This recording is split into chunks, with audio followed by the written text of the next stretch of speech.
En mä tietenkään tapaa sitä enää. Mä en halunnut satuttaa sua, mutta nyt mä satutin sua. Anteeksi. Mä oon miettinyt tässä lähipäivinä sellaista, että pitäisikö meidän avata meidän avioliitto. Mitä?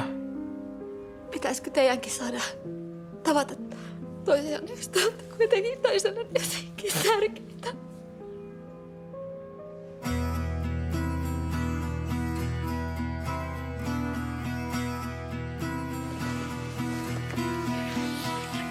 Oot sä Julia Kronström?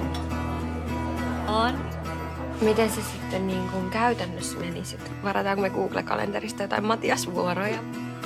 Ette kai te ole eroamassa? Ei olla eroamassa, mutta me ollaan Matiaksen kanssa polyamorisia.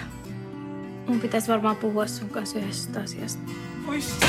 Rakennan sun sydämesi taloa, mä rakastan sua enemmän kuin Jumalaa.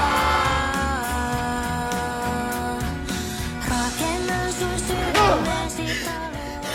Tämä ei ole pelkästään mun ja Julian välinen asia, vaan meidän kaikkien välinen asia. Julistan sun sydämesi